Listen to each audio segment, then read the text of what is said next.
लेकिन आज के इस सेशन के बाद में आप लोगों के दिमाग से ये बात बिल्कुल स्पष्ट हो जाएगी, क्लियर हो जाएगी आपके दिमाग में बात कि वास्तव में सनातन है क्या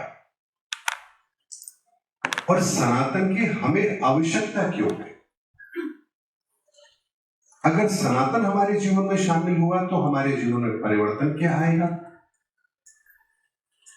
कहीं ऐसा तो नहीं कि हम सनातन को स्वीकार करें, उस रास्ते पर चले तो हम कहीं बैकवर्ड तो नहीं कहलाएंगे आज के मॉडर्न युग के अंदर। कहीं ऐसा तो नहीं है कि हमारी कुछ क्रियाएं बदल जाएंगी, लोग हमें कहेंगे अरे कहां के चक्रों में पड़ गए भाई। कहीं ऐसा तो नहीं होगा। तो यकीन मानिए जिस दिन आप सनातन को समझ जाएंगे, जिस दिन सनातन को अपने जीवन में शामिल कर लेंगे, उस दिन आप वर्तमान की दुनिया जो चल रही है उनसे अपने आप को 100 कदम आगे ले जाएंगे। ये बात बिल्कुल सच है। क्यों सच है? क्योंकि सनातन के बिना इस धरती पर कुछ भी संभव ही नहीं है। बिना सनातन के आप किसी चीज की कल्पना नहीं कर सकते। ये मैं कह रहा हूं इसलिए मत मानिए, आपको सिद्ध करके बताता हूं कि वास्तव में सनातन क्या है और बिना सनातन के हमारा जीवन संभव ही नहीं है। अक्सर आप लोगों ने सुना होगा सनातन के संदर्भ में, सनातन शाश्वत है, सनातन पुरातन है, आदिकाल से चला आ रहा है। कब से चला आ रहा है? शाश्वत का मतलब क्या होता है? शाश्वत का मतलब होता है जो था, जो है और जो रहेगा। तो जो था, जो है और रहेगा वो क्या है? ये पुरातन है, अर्थात पहले भी इसे फॉलो किया जाता था और आज भी फॉलो किया जाता है और अनंत काल तक फॉलो किया जाता रहेगा। तो आखिर ऐसा सनातन में क्या है? तो आज का आधुनिक मानव जो कि साइंस को फॉलो करता है और हर चीज हम विज्ञान के आधार पर परिभाषित भी कर सकते हैं, प्रमाणित भी कर सकते हैं। क्या आज का दौर वो दौर है जब हम ये कहें कि हाँ जी आपके खून का रंग भी लाल, मेरे खून का रंग भी लाल? आज तो साइंस कहती है नहीं, बेशक रंग लाल है लेकिन इसमें भी 4 ग्रुप हैं, ए बी ओ, उसमें भी पॉजिटिव और नेगेटिव, टोटल 8 ग्रुप हो गए। हमारे अंदर यहां भी विभिन्नता है। आज हम जब पानी की बात करते हैं तो साइंस क्या कहती है? पानी H2O से मिलकर बना है, यानी हाइड्रोजन के 2 तत्व, ऑक्सीजन का 1 तत्व मिलकर पानी बना है। अब जब आपने इस चीज को समझ लिया तो आप अगर अब चांद पर जाएंगे पानी खोजने के लिए तो क्या करेंगे? वहां आप वायुमंडल के अंदर हाइड्रोजन और ऑक्सीजन को ढूंढेंगे। अगर है तो वहां पानी है, नहीं है तो इसका मतलब वहां पानी नहीं है। ये आप कब समझ पाए? जब आपने पानी को तत्व से जाना कि पानी का तत्व क्या है। अगर आप तत्व से नहीं जानते तो क्या करते? चलो जेसीबी लेके चले, कोई ड्रिल मशीन लेके चले, संभव होता? क्या आप चांद पर पानी ढूंढ सकते थे? लेकिन पूरे चांद पर अगर पानी है या नहीं है इसको समझने के लिए आप केवल एक छोटा सा प्रयोग करेंगे, ऑक्सीजन और हाइड्रोजन ढूंढने की कोशिश करेंगे। अगर है तो पानी है, फिर आगे की प्रक्रिया अपनाओ कि वहां पानी कहां, किस रूप में और किस स्रोत के द्वारा हमें मिलेगा। इसी तरह से इस ब्रह्मांड के प्रत्येक रचना का भी एक तत्व होता है। आपका भी एक तत्व है। आपने सुना है ना कि हमारा शरीर 5 तत्वों से मिलकर बना है, अग्नि, जल, पृथ्वी, वायु और आकाश। ये 5 तत्वों से मिलकर आप बने हैं। तो आपके शरीर के भीतर अग्नि तत्व की फॉर्मेशन कैसे है, जल तत्व की फॉर्मेशन कैसे है, पृथ्वी तत्व की फॉर्मेशन कैसे है, वायु तत्व की कैसे है और आकाश तत्व की कैसे है। इस तत्व में से अगर एक भी तत्व अगर आपका खराब हो जाए तो आपके जीवन में कौन सी समस्या आएगी, और अगर कोई तत्व आपका बेहतर है तो आपको जीवन में कौन सी उपलब्धि मिलेगी। अगर इस बात को समझ जाए तो बताइए हम में से कितने लोग हैं जो अपनी समस्या को समझ भी जाएंगे और उसका समाधान भी ढूंढ लेंगे। ढूंढ सकते हैं ना। यानी संपूर्ण जीवन को केवल इतनी आसानी से समझ लेना कि हमारे जीवन के अंदर किस तत्व की विकृति के कारण से कौन सी परेशानी आ रही है और किस तत्व को हमें ठीक करना है तो हमारी परेशानी दूर हो जाएगी। अगर इस विज्ञान को आप समझ ले तो क्या इससे हमारा कोई नुकसान होगा? ये तो केवल एक सनातन का छोटा सा रूप है। इसी तरह से ब्रह्मांड में जितने भी तत्व हैं इनका विस्तार है। अगर इसको समझ जाएंगे तो फिर आप उस बात को भी समझ जाएंगे जहां कहा गया परमात्मा कण कण में है। जब कहा गया परमात्मा कण कण में तो कई लोगों को लगता होगा ना, अच्छा ये पानी की बोतल रखी है, क्या इसमें भी परमात्मा है? ये जो पिलर है सामने का इसमें भी परमात्मा है, इस टेबल में भी परमात्मा है। बिना परमात्मा के कोई चीज जब बन ही नहीं सकती तो ये अछूते कैसे रह सकते हैं? लेकिन हमारी सोच का दायरा क्या है? हमारी सोच का दायरा थोड़ा सा अलग है। जब हम बात परमात्मा की करते हैं तो हम चमत्कारों की बात करते हैं। इसीलिए हमें यह समझना जरूरी है कि सनातन हमें कौन सा दृष्टिकोण देता है। तो ये यात्रा जो हमारी धरती की शुरू होती है ये होती है बिग बैंग से। साइंस भी यही कहती है। ब्रह्मांड में कहीं एक बिग बैंग थ्योरी हुई, एक एटम पार्टिकल ने इस ब्रह्मांड की उत्पत्ति की, और इस ब्रह्मांड की जब उत्पत्ति हुई तो उससे ज्योति प्रकट हुई। वो ज्योति विस्तार ले रही है, इसीलिए पहला शब्द बना ज्योतिष, अर्थात ज्योति की तीश, उसका विस्तार। और ये विस्तार लगातार है, निरंतर है, आज तक इसका एक्सपेंशन हो रहा है।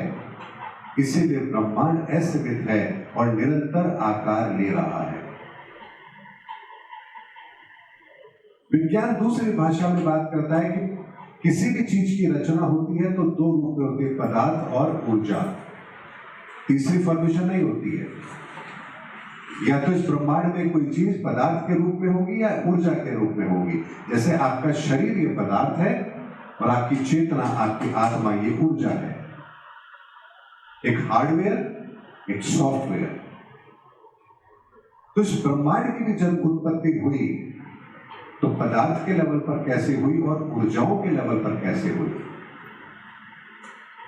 तो सबसे पहले इस ज्योति की तीश से एक प्रकाश उत्पन्न होता है, ज्योति उत्पन्न होती है। उस ज्योति के साथ उष्मा,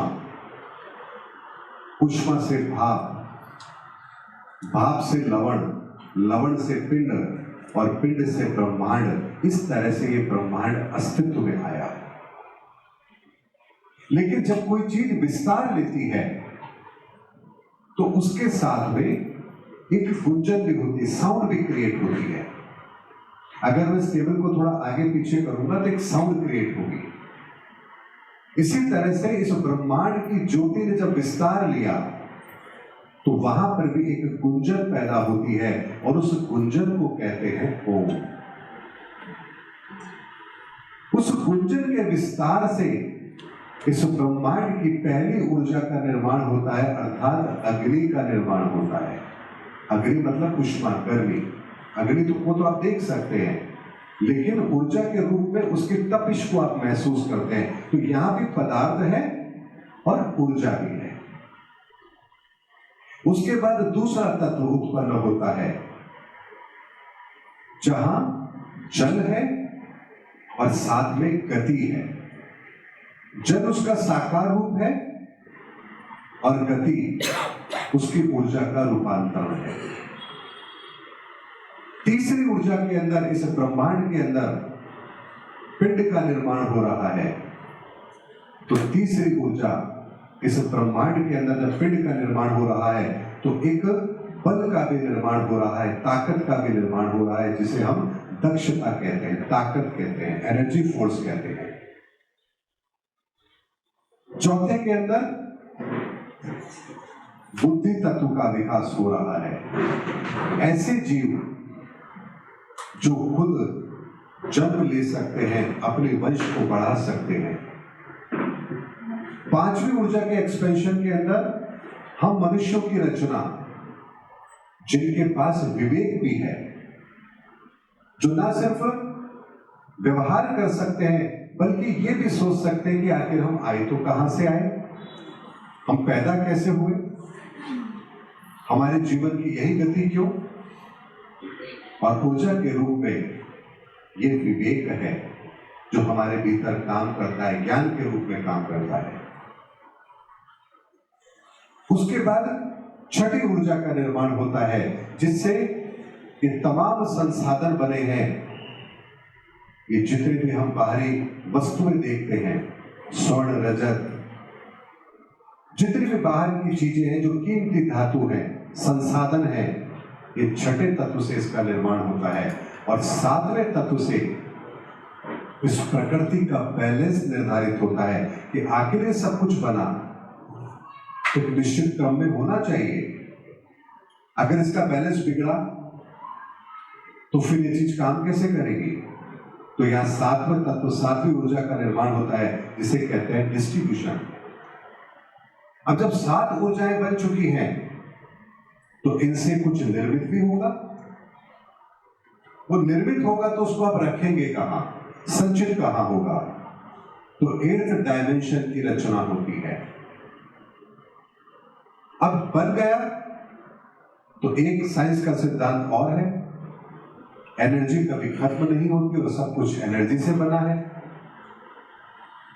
तो डिस्ट्रॉय कैसे होगा, वापस से ये पुनः अपनी शुद्ध चेतना में कैसे परिवर्तित होगा। तो एक 9th डायमेंशन भी बना, जिसके अंदर मुक्ति है, अर्थात दोबारा से इन ऊर्जाओं का रूपांतरण है। अब इस पूरे विज्ञान को जब समझने का प्रयास किया गया तो बताइए कौन समझ पाएगा इस विज्ञान को। क्या हम मनुष्यों की इतनी क्षमता है?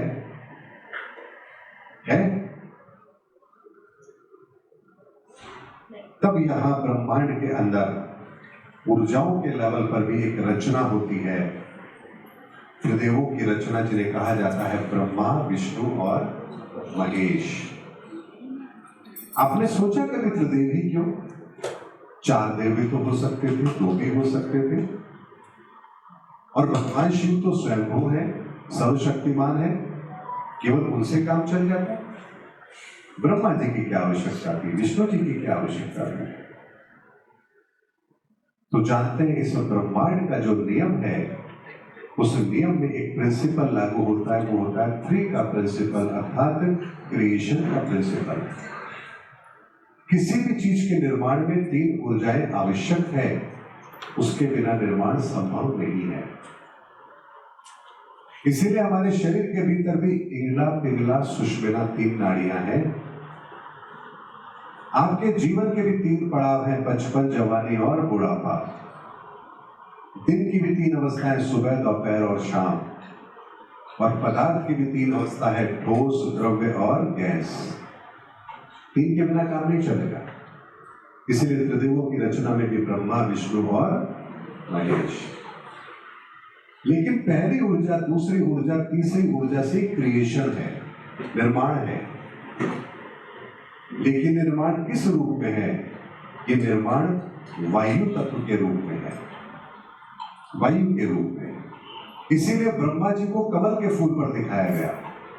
न धरती है, न पानी है, कुछ नहीं है, कमल के फूल पर है, हवा में है। और कार्य क्या है? वेदों के ज्ञान को चारों दिशाओं के अंदर उसको फैलाना, यानी वायु तत्व का काम ब्रह्मा जी का काम है। फिर 4, 5, 6 की ऊर्जा का डिपार्टमेंट किसे दिया गया? भगवान विष्णु को। 2nd एलिमेंट का क्रिएशन, दूसरे तत्व का निर्माण, अर्थात जल तत्व। ठोस, द्रव्य, गैस, तीन ही अवस्थाएं होती है ना। गैसीय अवस्था में पहली, दूसरी, तीसरी ऊर्जा को लिया ब्रह्मा जी के रूप में, 4, 5, 6 को हमने लिया द्रव्य के रूप में। तो क्या दिखाया गया? भगवान विष्णु कहाँ है? क्षीर सागर में, जल में। सोचिए, जिस विज्ञान को आज 100 साल पहले हमने जानना शुरू किया, और भगवान विष्णु की उपासना हम कितने वर्षों से करते आ रहे हैं। सतयुग में भी होती थी, त्रेता में भी होती थी, द्वापर में भी होती थी, कलयुग में भी होती है। तो सतयुग के अंदर भी हमें पता था कि पदार्थ की 3 अवस्थाएं होती है, ठोस, द्रव्य और गैस। और जानते हैं भगवान विष्णु किसी दूसरे आयाम को रिप्रेजेंट करते हैं, यानी कि पदार्थ की दूसरी रचना को रिप्रेजेंट करते हैं, द्रव्य को। और 7, 8, 9 इस आयाम का संचालन जिनके साथ है, जिनके पास है, वो है महादेव। तीसरी अवस्था क्या होती है? ठोस की। भगवान शिव कहाँ है? हिमालय में, ठोस पर, बर्फ पर। क्योंकि संसार की रचना में ये 3 ही चीजें काम आती है, चौथी चीज होती ही नहीं है। अब इस विज्ञान को इस धरा के लिए सदा सदा के लिए हम लोगों के बीच में रखना है। तो अब ये कार्य कैसे होगा? तो भगवान शिव मां पार्वती के साथ बैठे हैं, समस्त देवताओं को बुलाते हैं, और समस्त देवताओं को बुलाकर कहते हैं, जाओ इस ब्रह्मांड के रहस्य का पता करो कि आखिर ब्रह्मांड बना तो कैसे बना। समस्त देवता अपने अपने वाहन पर निकल पड़ते हैं। कार्तिक के मोड़ पर निकल पड़े, सभी देवता चले, भगवान गणपति भी गए। इस संपूर्ण ब्रह्मांड के रहस्य को उन्होंने जाना, और जान करके जब वापस लौट कर आते हैं भगवान के पास, भगवान शिव के पास, महादेव के पास, कहते हैं, प्रभु मैंने आपके रहस्य को जान लिया है। तो समस्त देवताओं को वापस बुलाया जाता है, और भगवान गणपति को कहा जाता है कि आप इस रहस्य को समस्त देवताओं के सामने रखें। तब भगवान गणपति अपनी एक दांत को तोड़कर उसकी कलम बनाते हैं।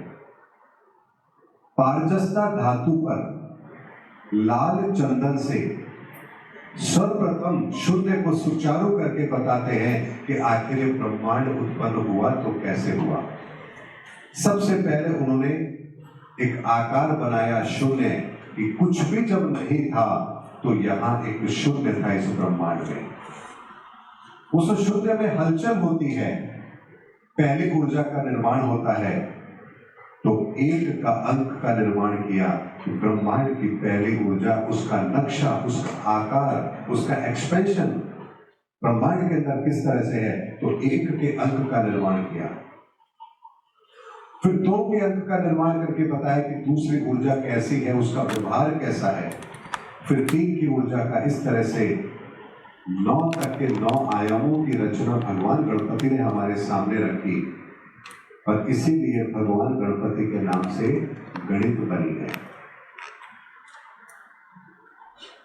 हमने कभी यह प्रश्न नहीं किया कि अगर शून्य का आविष्कार आर्यभट्ट ने किया तो 1 का आविष्कार किसने किया, 2 का किसने किया, 3 का किसने किया, 4 का किसने किया, 5 का किसने किया, 6, 7, 8, 9 इनका आविष्कार किया किसने? सिंगल डिजिट 9 क्यों होते हैं? हमने अनेक धर्म बना लिए, अनेक जातियां बन गई, संप्रदाय, भाषाएं, फिर हमने गणित अलग अलग क्यों नहीं बनाए? पूरी दुनिया के अंदर कहीं भी चले जाइए, मैथमेटिक्स तो एक ही है, क्योंकि ये कोई सामान्य ज्ञान नहीं है, ये ब्रह्मांड की कोड़ है।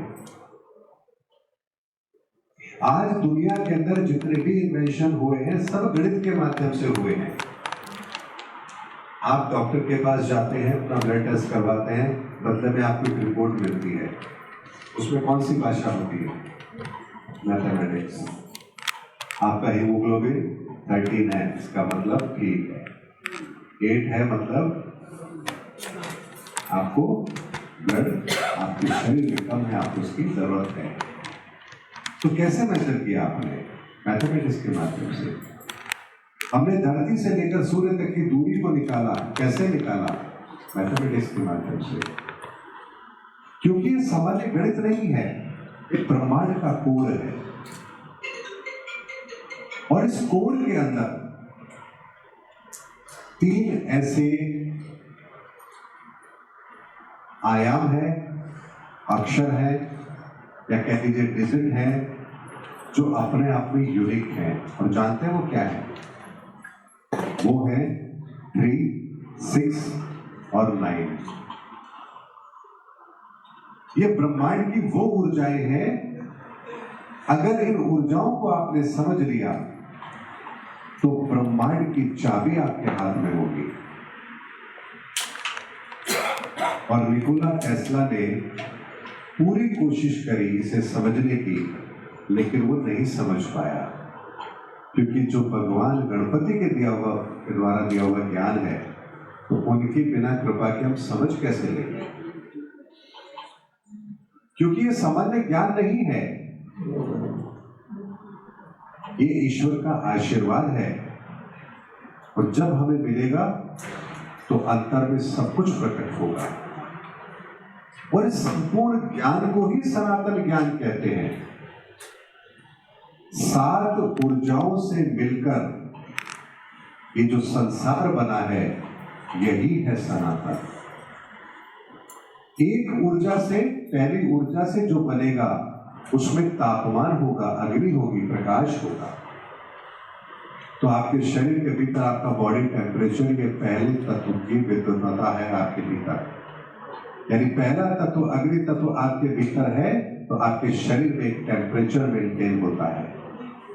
ये तत्व जरा सा ऊपर नीचे होगा, आप बीमार हो जाएंगे। आपका पूरा मैकेनिज्म शरीर का काम करना बंद कर देगा, डिस्टर्ब हो जाएगा, ऑर्गन फेलियर हो जाएगा।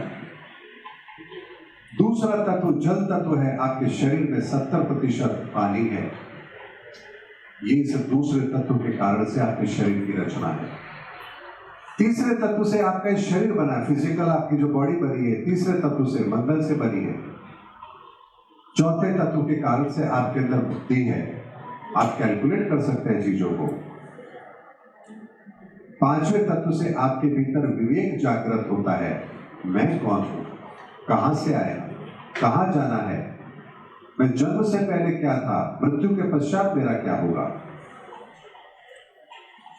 ये जानने समझने के लिए जिस तत्व की आवश्यकता है, उसे कहते हैं 5th डायमेंशन, 5वां तत्व। फिर हमारा शरीर बन गया, विवेक भी है, तो हमें अपने जीवन को चलाने के लिए संसाधन भी तो चाहिए। ऐसा तो है नहीं कि केले के पत्ते लपेट कर पूरा जीवन बिता लेंगे। तो छठे तत्व की रचना इस संसार के अंदर होती है, जहां हम अपने लिए भौतिक संसाधनों को उपयोग में लेना सीखते हैं। इसीलिए हमने घर बनाए, बिल्डिंग बनाई, सड़क बनाई, एयरपोर्ट बनाया, जानवर ने बनाया। सतयुग में भी कुत्ता ऐसे घूमता था, आज भी ऐसे ही है। लेकिन हम मनुष्य ने अपने आप को कहां से कहां पहुंचाया।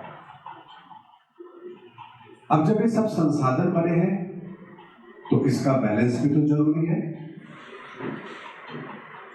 तो 7वीं ऊर्जा के अंदर हमारे अंदर जो काम करता है, वो नाड़ी तंत्र भी काम करता है। यानी आपके शरीर के प्रत्येक अंग तक सब चीजें समय पर पहुंचे, तरीके से पहुंचे।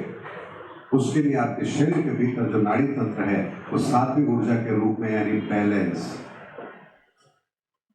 आपके दिमाग को कितनी ऑक्सीजन चाहिए और आपके पांव को कितनी ऑक्सीजन चाहिए, कितनी खून की मात्रा कहाँ चाहिए, हर चीज की एक व्यवस्था आपके भीतर काम कर रही है। इस 7वीं ऊर्जा के द्वारा आपके शरीर का नियंत्रण है। जब आपका शरीर बना, तो आप कुछ कर्म भी करेंगे, या तो अच्छे करेंगे या बुरे करेंगे। तो जो कर्म करेंगे वो 8th डायमेंशन अर्थात राहु की ऊर्जा के अंदर उसका संग्रहण होता है। आपके कर्मों की गठरी जो आपके साथ चलेगी। अब आपने कर्म बना लिए, अब क्या करें? काटना भी तो हमको ही है, बैलेंस भी हमें करना है। तो 9वां तत्व होता है मुक्ति का, जहां हम इन ऊर्जाओं को पुनः शुद्ध करके अपने आप को पूर्णता की ओर लेकर जाते हैं। और इसी साथ ऊर्जा, 9 आयाम और 5 तत्व जिससे हमारा शरीर बना है, इसी के अंदर हमारा पूरा जीवन समाहित है।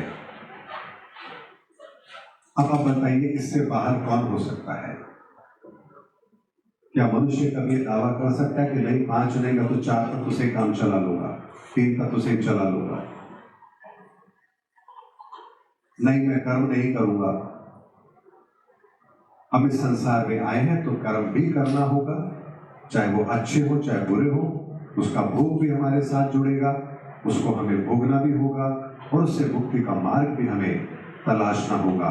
और इसीलिए कहा गया कि सनातन अर्थात इस ब्रह्मांड की 7 ऊर्जाओं का विज्ञान जो हमारे साथ जुड़ा है। इसीलिए रेनबो में 7 कलर्स, आपके भीतर 7 ऊर्जा चक्र, सप्ताह में 7 दिन, 7 ओशियन, 7 वंडर। एक कागज को, कितने बड़े कागज को जब आप फोल्ड करेंगे तो आप 7 बार से ज्यादा उसको फोल्ड नहीं कर सकते। 100 को जब आप डिवाइड करना शुरू करेंगे हाफ में, तो 7th स्टेज के बाद आप 0 से नीचे पहुंच जाएंगे। ऐसा सटीक विज्ञान जो इस ब्रह्मांड में काम कर रहा है और जिसके द्वारा संपूर्ण ब्रह्मांड रचना ले रहा है, आकार ले रहा है, और हम भी उसके भीतर हैं। तो फिर एक अगला प्रश्न और आता है दिमाग में, आखिर सब कुछ हुआ कैसे?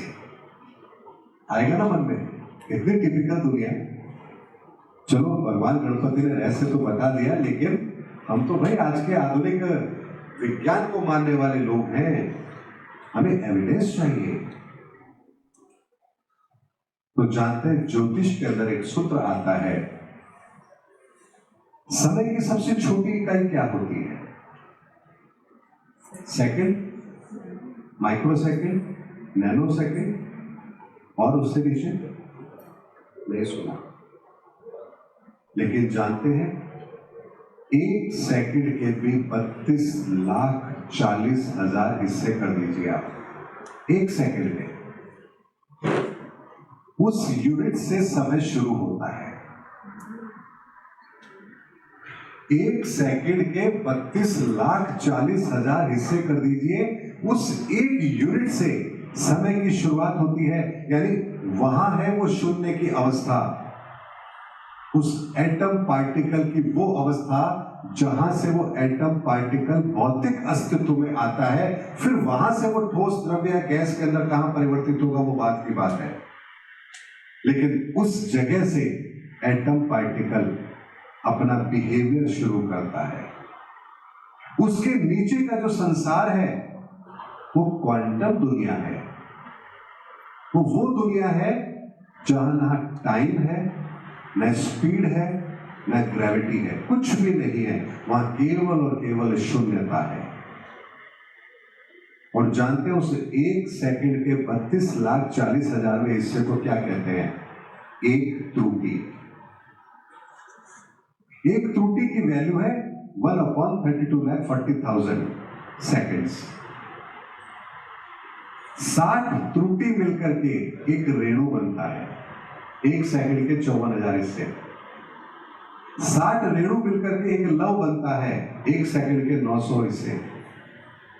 60 लव मिलकर के एक लिक्षक, 60 लव मिलकर के एक लिक्षक बनता है जिसकी वैल्यू होती है 1/15 सेकंड।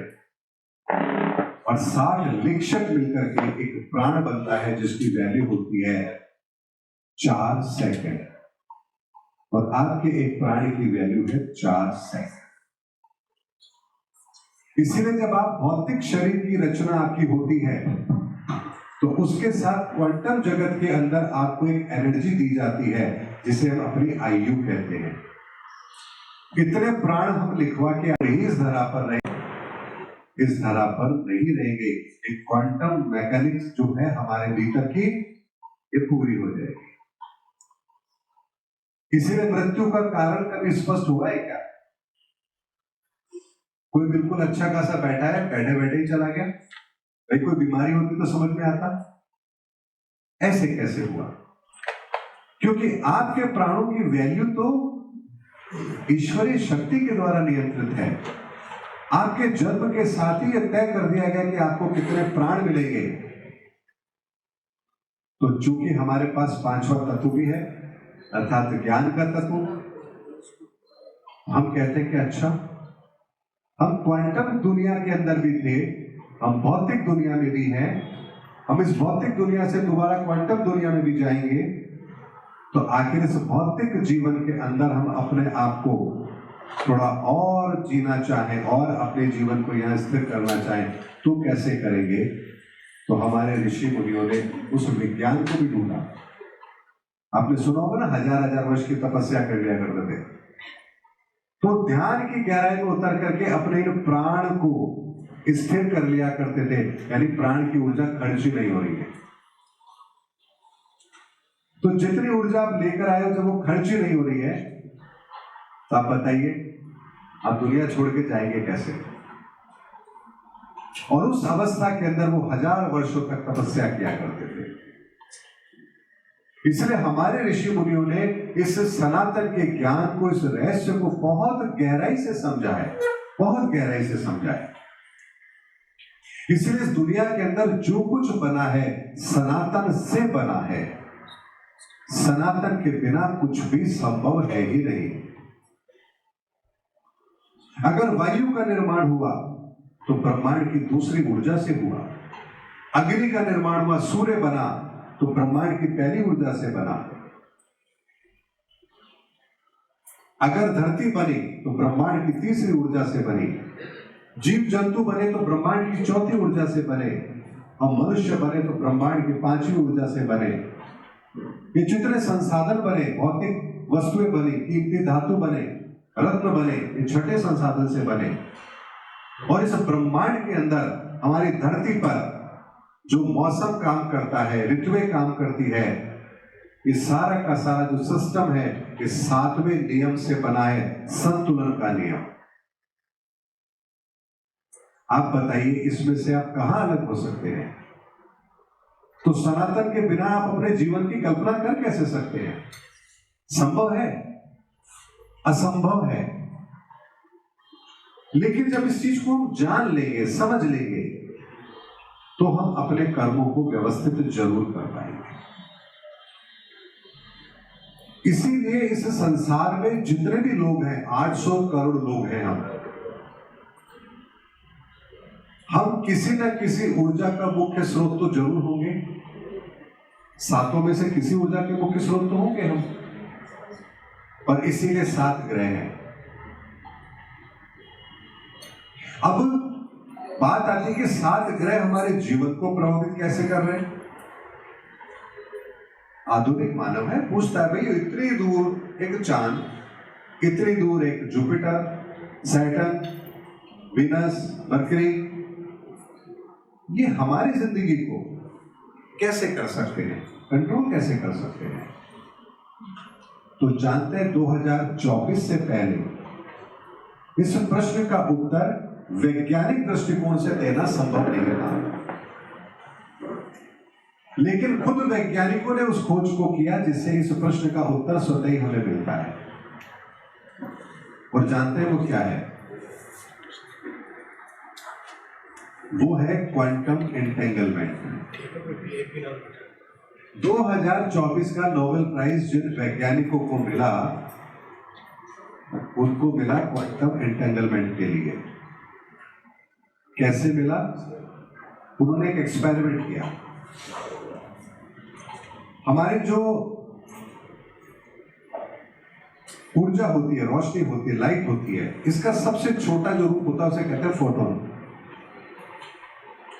जब उन्होंने एक छेद में से उसको गुजारा और देखना चाहा कि इसका बिहेवियर किस तरह का है, पार्टिकल है या वेव है, तो उसने सामने एक डॉट बनाया, यानी पार्टिकल की तरह बिहेव किया।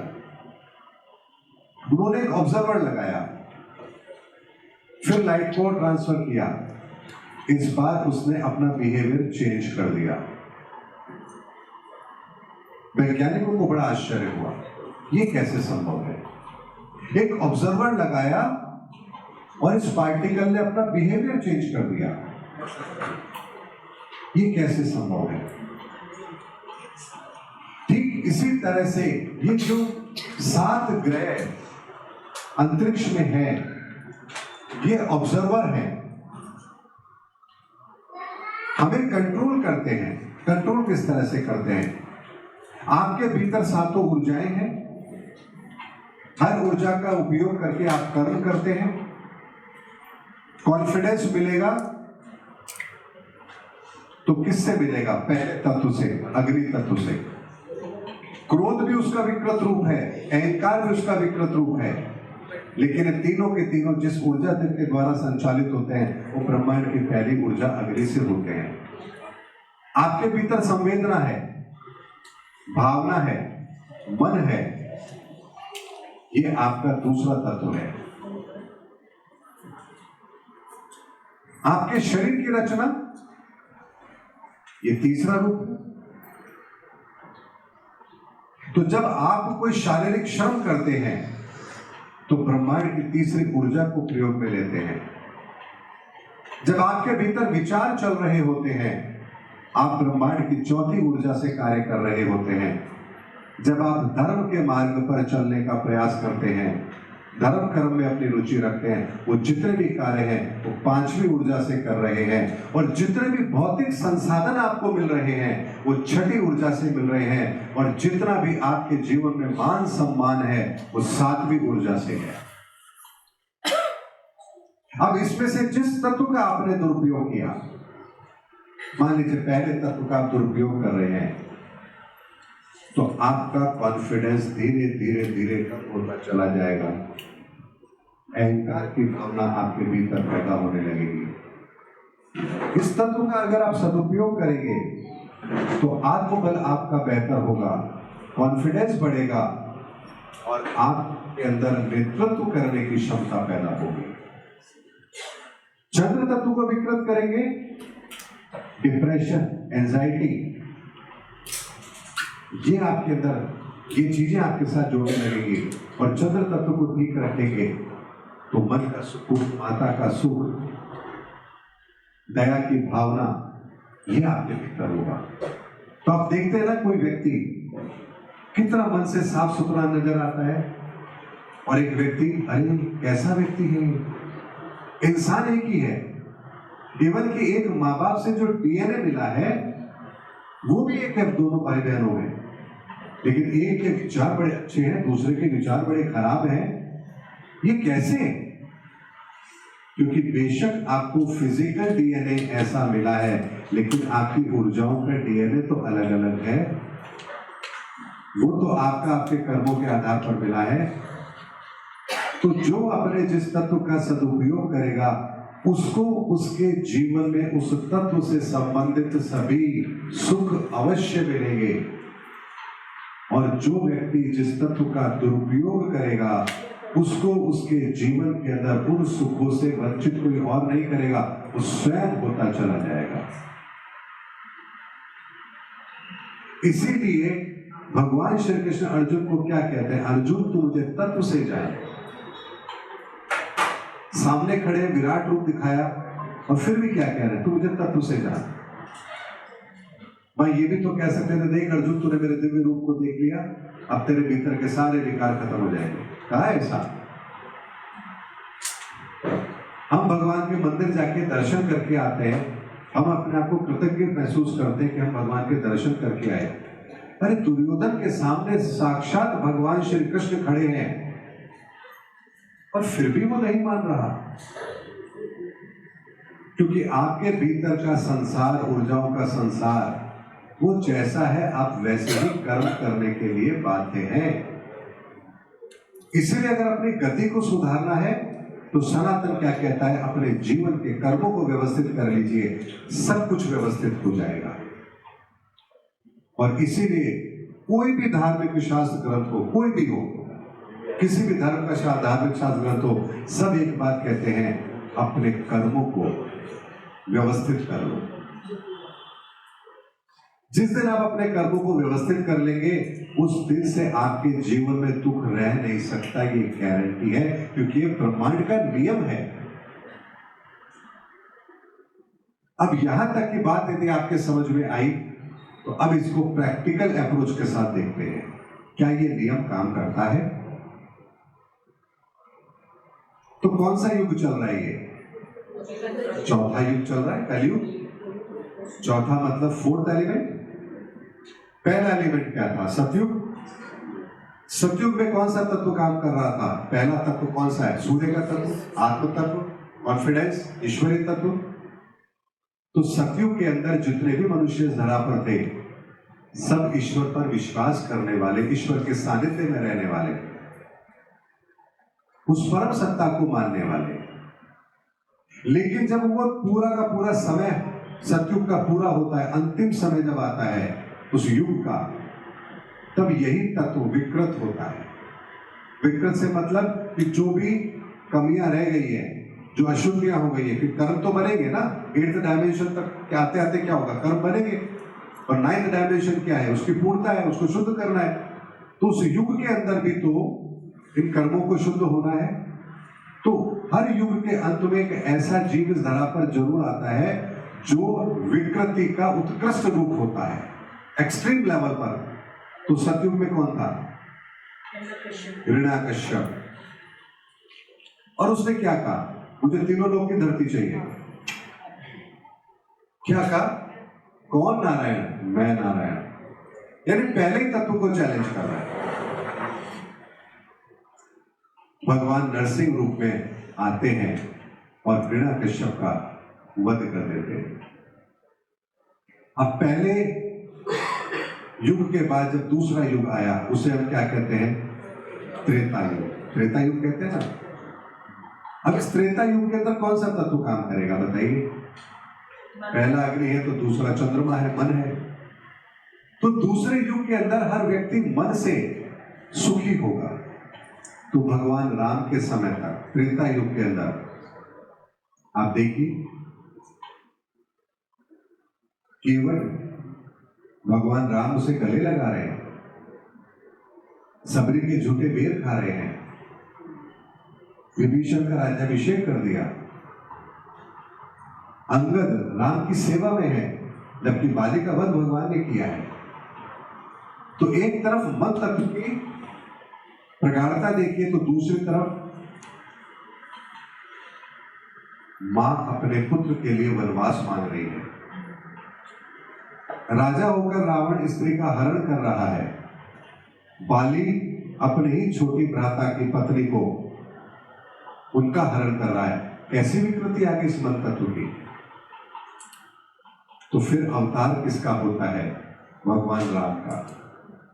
और वही तत्व भगवान का सबसे शुद्ध है। मां ने वनवास मांगा, तब भी मन में कोई संदेह नहीं, कोई संशय नहीं। और आज हमारे साथ होता तो हम क्या करते? पूरे संसार में बुराई करते। अरे मेरी मम्मी ने देखो मेरे साथ ये किया। करते हैं ना।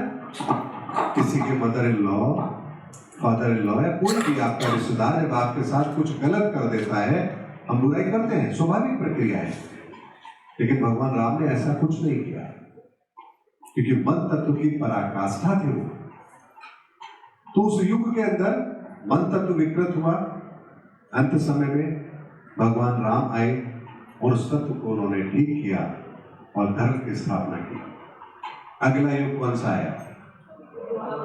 द्वापर, भगवान श्री कृष्ण। तीसरा तत्व कौन सा होता है? मंगल का तत्व।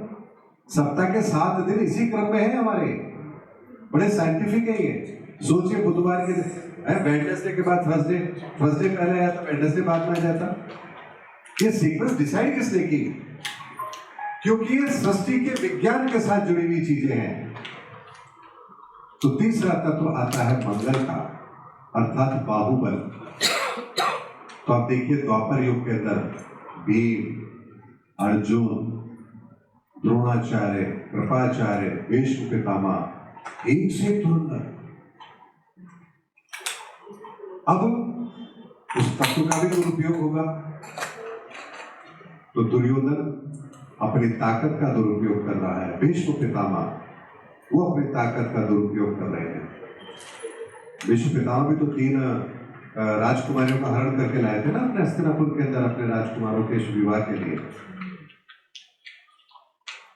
उस समय पर जब इस बुद्ध तत्व का, मंद तत्व का जब दुरुपयोग हुआ तो भगवान श्री कृष्ण आते हैं और इसी तत्व को ठीक करते हैं। सोचिए, शस्त्र भी नहीं उठाया और धर्म की स्थापना कर दी। बाहुबल को सही करना है और बाहुबल का ही प्रयोग नहीं किया। चौथा तत्व कौन सा होगा? बुद्ध का, बुद्धि का। तो वर्तमान के अंदर कौन सा युग चल रहा है? कलयुग। कौन सा तत्व काम करेगा? बुद्धि का। तो सोचिए, भगवान राम के समय मोबाइल नहीं बना, इंटरनेट भगवान राम के समय, भगवान कृष्ण के समय नहीं था, आज है। कार उस समय नहीं थी, आज है। इंटरनेट आज है। क्योंकि जब इस धरा पर बुद्ध तत्व अभी काम करना है तो वो त्रेता में, द्वापर में कैसे हो सकता था? बताइए।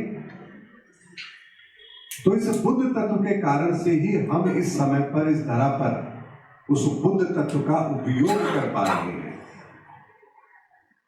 और इसीलिए हम सब बुद्धिमान हैं, सबके पास दिमाग है, कोई दिमाग से कमजोर नहीं है। आज छोटा सा बच्चा भी, 1.5-2 साल का बच्चा भी मोबाइल चलाना सीख गया। मोबाइल छीन लो तो रोने लगता है, क्योंकि बुद्ध तत्व की पराकाष्ठा है इस समय पर। अब कलयुग तो 5000 साल से चल रहा है, लेकिन जैसा हमेशा से होता है कि अंतिम समय में इस तत्व की विकृति चरम सीमा पर होती है। एविडेंस है हमारे सामने, सतयुग से लेकर के द्वापर तक के है एविडेंस। तो कलयुग के अंदर भी हमारा बुद्ध तत्व अपनी चरम सीमा पर है, जहां हमने E=mc² परमाणु बम बना लिए। इतने परमाणु बम की धरती का सर्वनाश करने में हमें एक पल नहीं लगेगा। तो क्या ये बुद्ध तत्व की विकृति नहीं है? अब इस तत्व को भी ठीक होना है। हमारी गिरती हुई मानसिकता, हमारी घृणित सोच, हमारा लालच, जो कुछ हो मेरा हो, मेरे लिए हो, मुझे ही मिले, मैं ही सर्वशक्तिमान बनूं, ऐसी मानसिकता जब इस धरा पर व्याप्त हो जाए तो बताइए फिर क्या होगा? फिर इस धरा पर एक ऐसी विचारधारा को आना है, जो कौन सी विचारधारा होगी? 4 के बाद 5 आता है ना, 4 के बाद 5 आता है। और 5 क्या है? बृहस्पति। बृहस्पति अर्थात ज्ञान, धर्म। तो अगला तत्व इस धरा पर जो एक्टिव होगा वो कौन सा होगा? धर्म का होगा, ज्ञान का होगा। और अगर धर्म का, ज्ञान का होगा तो सोचिए, धर्म की भ्रांतियां हमारे बीच रहेगी क्या? रह ही नहीं सकती है। इसीलिए इस समय पर ईश्वर हमारे बीच में उन रहस्यों को रख रहे हैं, ऐसे ऐसे रहस्य इस धरा पर हमारे लिए उतार रहे हैं, जिन्हें आज से पहले कोई जान ही नहीं पाया। न सतयुग में कोई जान पाया, न त्रेता में जान पाया, न द्वापर में जान पाया, न कलयुग में जान पाएगा। वो ज्ञान, वो धर्म अब धर्म युग में लोग जानेंगे। धर्म स्थापना का ये कार्य है। और कैसे होगा? हमारी घृणित मानसिकता को समाप्त करके हमारे विचारों में धर्म को स्थापित कर देना। ये है वास्तव में धर्म युग की स्थापना, ये है सनातन की स्थापना, ये है मानवता के लिए किया गया श्रेष्ठ कार्य। क्या ये कार्य छोटा है? क्या ये कार्य मानवता के विरुद्ध है? क्या इस कार्य के होने से हमारी कोई क्रिया छूटेगी? जो हम कर रहे हैं हम उसको और बेहतर कर पाए, यही तो करना है। अब बात आती है फिर हम क्या करें, कैसे करें? एविडेंस भी तो मिलना चाहिए। तो आज के डेट में हम सब अपने जीवन के अंदर, आधुनिक जीवन के अंदर अपना जब जीवन जी रहे हैं, तो एक चीज जो सबसे महत्वपूर्ण है, उसके बिना हम अपने जीवन की कल्पना नहीं कर सकते। ये वास्तविकता है। वो क्या है बताइए? धन, व्यापार, कामकाज। आज आप केवल धर्म की बात करें, घर जाके बैठ जाए, घर खर्च कैसे चलेगा आपका बताइए? बच्चों की फीस, EMI, सब कुछ देनी है या नहीं देनी है? तो एक तरफ धर्म स्थापना भी होनी है और दूसरी तरफ हमें अपने कर्मों को सुधारना भी है और तीसरी तरफ हमारे सामने इतनी बड़ी जिम्मेदारी भी है। करेंगे तो कैसे करेंगे? तो क्या व्यापार सतयुग में नहीं होता था? त्रेता में नहीं होता था? द्वापर में नहीं होता था? ऐसा तो नहीं था कि उस समय कोई अर्थव्यवस्था नहीं थी। अर्थव्यवस्था तो उस समय भी थी। तो सतयुग के अंदर जब कोई व्यवस्था थी, वहां सभी लोग सत्य का अनुसरण करते थे। यानी आपके व्यवहार में, आपके कार्य में, आपके व्यापार में, आपके प्रोफेशन में सत्य था। हर व्यक्ति सत्य का अनुसरण करने वाला था। द्वापर युग की बात आती है, उससे पहले त्रेता युग। त्रेता युग के अंदर हमारी आजीविका जो चलती थी, उसमें हम शुद्ध मन से व्यापार करते थे। कोई लालच नहीं, कोई कपट नहीं, कोई द्वेष नहीं, मन से शुद्ध। केवट है, भगवान राम को नाव से नदी पार करा रहा है, हाथ जोड़ के क्या कहता है? प्रभु मैं उतराई कैसे ले सकता हूं? और आज की डेट में हो तो अरे टिप मिल रही है, ले लो ना, फिर दोबारा मौका थोड़ी ना मिलेगा। इतनी बड़ी स्वर्ण मुद्रिका भगवान राम दे रहे हैं, चुपचाप लेके रख लो, अपनी तो जिंदगी निकल जाएगी, गरीबी दूर हो जाएगी।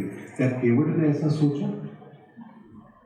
कभी नहीं सोचा, क्योंकि उस समय, उस काल के अंदर व्यापारिक दृष्टिकोण भी वैसा ही होता रहा।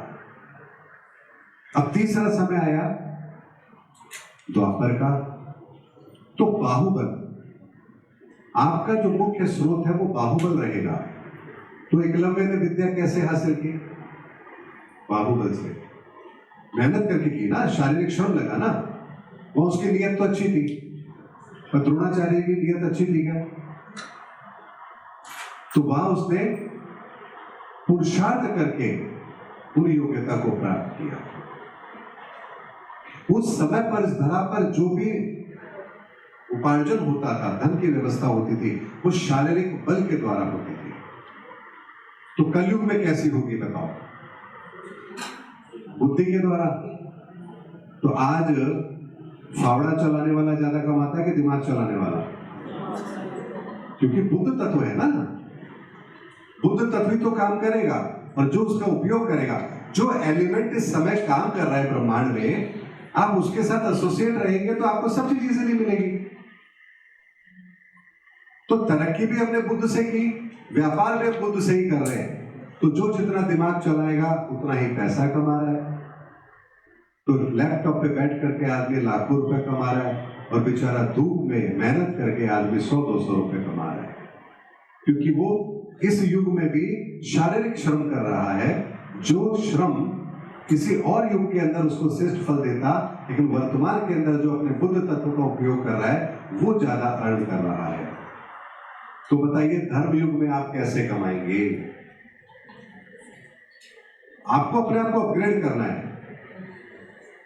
धर्म युग के अंदर आपकी बुद्धि तो चलने वाली है नहीं। टाइम चेंज हो रहा है भाई। 500 का 1000 का वही नोट आप कैसे चलाओगे जो बंद हो गया? चला लोगे? तो अब जब बुद्ध तत्व समाप्ति की ओर है, धर्म की स्थापना है, धर्म युग आरंभ हो चुका है 30 मार्च 2025 के बाद से, ब्रह्मांड के अंदर 5th डायमेंशन एक्टिव हो चुका है। तो आपकी आजीविका का स्रोत नहीं बदलेगा, ये कैसे संभव है? बदलेगा। और आप अभी भी अगर बुद्धि लगा के पैसे कमाकर अपनी आजीविका चलाने की कोशिश करेंगे तो आप बहुत जल्दी मार्केट से आउट हो जाएंगे। इसीलिए बेरोजगारी इस समय पर इतनी ज्यादा बढ़ रही है। AI आ गया, किसको खाया? आपकी बुद्धि के द्वारा किए गए कार्य को खा गया। बोले कितनी बुद्धि लगाओगे? तुम्हारे जो 1 साल की बुद्धि तुम लगाते हो, तो 1 पल में करके दे दूंगा काम। हमारी क्षमता हमारे सामने बौनी साबित हो गई है। अब क्या करोगे? एआई का मुकाबला कैसे करोगे? हम जीवंत प्रश्नों की बात कर रहे हैं भाई। धर्म की बात करनी है, लेकिन आधुनिकता के साथ करनी है। अभी मैं कहूं आपको धर्म युग आ रहा है, चलो कल से है ना भगवा पहन लेते हैं, जटाएं रख लेते हैं, आश्रम बना लेते हैं, उसी में रहेंगे, तो भाई साहब अगले 200, 500, 1000 साल बाद भी हम कुछ नहीं कर पाएंगे। हम जहां हैं जैसे हैं, हमें उसी के आधार पर अपनी अगली व्यवस्था करनी है। और व्यवस्था तो ऊर्जाओं के लेवल पर होती है। भौतिक संसार में तो सब कुछ चलता रहेगा, क्योंकि भौतिक के संसार के नियम कभी बदलते नहीं है। सतयुग में भी हम भोजन से ही पेट भरते थे, कलयुग में भी उसी से भरना है। उस समय में माता के गर्भ से जन्म लेते थे, आज भी हम माता के गर्भ से जन्म ले रहे हैं। उस समय भी यही सूर्य आकाश में था, आज भी यही है। उस समय भी हमारी प्यास पानी से बुझती थी, आज भी। तो बाहरी तौर पर कुछ नहीं बदलेगा, लेकिन ऊर्जाओं के लेवल पर तो हमें अपने आप को तैयार करना होगा। तो धर्म युग में हम कैसे आगे बढ़ेंगे? एक बहुत बड़े प्रश्न का उत्तर है, हम क्या करें? What next? क्या कल से फैक्ट्रियां बंद कर दें, कमाना बंद कर दें? हम तो राजनीति में हैं, मैं तो अगले टिकट की तैयारी कर रहा हूं, तो क्या ना करूं? क्या करेंगे? तो जब 5वां तत्व इस ब्रह्मांड का एक्टिव होगा, तो आपकी आजीविका भी फिर उसी से जुड़ेगी, क्योंकि ऊर्जाओं का विस्तार हर तरफ से होता है। आपकी सोच में भी वही तत्व काम करेगा, आपके एक्शन में भी वही तत्व काम करेगा, आपके संसाधनों में भी वही तत्व काम करेगा। आप उससे बाहर जा नहीं सकते। तो 5वां तत्व है धर्म का, अर्थात आपके कार्य में धर्म सम्मिलित होगा। अब बात आती है धर्म सम्मिलित होगा तो क्या करें? जय श्री राम बोल के व्यापार करें, या अल्लाह अकबर बोल के करें, या वाहेगुरु बोल के करें? क्या करें? धर्म को कैसे शामिल करें अपने काम में? तो बुद्धि को कैसे शामिल किया, वैसे ही धर्म शामिल होगा। धर्म हमारे काम में कैसे शामिल होगा? कि आप जो कर रहे हैं वहां पर अपने कार्य में धर्म को प्राथमिकता दीजिए। धर्म को प्राथमिकता कैसे देंगे? आप एक शिक्षक हैं, आपका क्या धर्म है? अच्छे पैकेज पर किसी स्कूल में नौकरी करना, यह आपका धर्म है? या बच्चों को शिक्षित करना आपका धर्म है? तो आज से अपने कार्य में धर्म को शामिल कर लीजिए कि ईश्वर ने जो मुझे जिम्मेदारी दी है, जिस काबिल मुझे बनाया, वहां मुझे अपने धर्म का पालन करना है। अर्थात मेरे सामने मेरी क्लास में जो बच्चे हैं, उन्हें मुझे श्रेष्ठ शिक्षा देनी है, अच्छे विचार देने हैं। उन बच्चों के लिए मैं आइडियल बनूं, वो बच्चे कहें कि हमारी टीचर हो तो ऐसी हो। ये आपका आपके कार्य में किया गया पहला प्रयास है, जो आपको धर्म से जोड़ेगा। आप राजनीति में हैं, लोगों ने आप पर विश्वास करके आपको जिताया है। आप किसी जगह के एमएलए बने हैं, एमपी बने हैं, पार्षद बने हैं, जो भी आप बने हैं, आपके क्षेत्र की समस्या क्या है? आपका धर्म है उनकी उस समस्या को दूर करना। ईमानदारी से उस काम को करना शुरू करिए। आपका कर्म ही आपकी पूजा बन जाएगी। उस दिन आप धर्म से जुड़ जाएंगे। आप व्यापारी हैं, व्यापार करना आपका धर्म है। लोगों की तकलीफ क्या है, लोगों को मैं कैसे बेहतर संसाधन उपलब्ध करा सकता हूँ, उचित मूल्य पर करवाऊं, बेहतर चीज उपलब्ध कराऊं, सहजता से कराऊं, लोगों का जीवन बेहतर हो, लोगों की जरूरतें आसानी से पूरी हो, मैं लोगों तक कैसे पहुंचकर उनकी तकलीफों को और कम कर सकता हूँ। उस दृष्टिकोण से व्यापार जब करने लगेंगे तो आपका व्यापार ही फिर इबादत होगा, क्योंकि आपने अपने कार्य में धर्म को शामिल कर लिया। आप डॉक्टर हैं, लोगों को कैसे मैं आरोग्य दे सकता हूं, लोगों की पीड़ा में कैसे कम कर सकता हूं, हेल्थ को लेकर लोगों को कैसे अवेयर कर सकता हूं। अब मेरे कार्य में धर्म मेरे साथ शामिल होना चाहिए। क्या आप कर रहे हैं?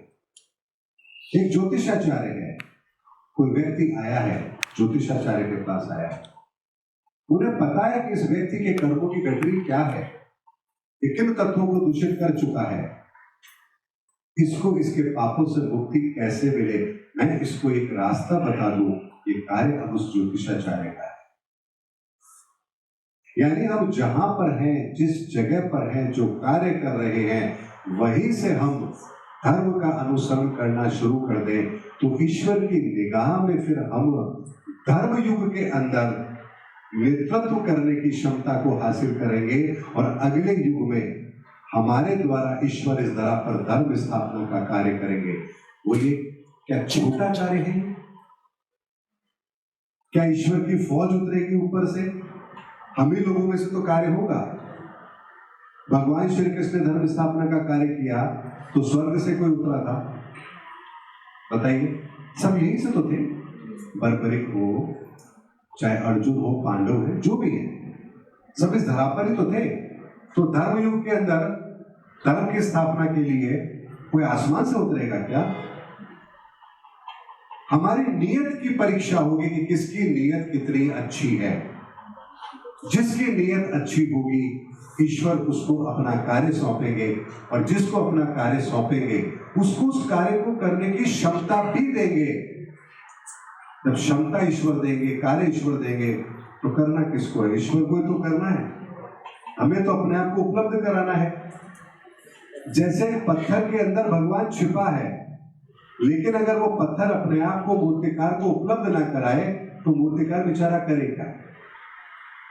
जब मूर्तिकार हथौड़े चलाएगा, पत्थर उस पीड़ा को सहन करेगा, समर्पित करेगा अपने आप को, तो एक दिन उसी पत्थर से एक मूर्ति प्रकट होगी।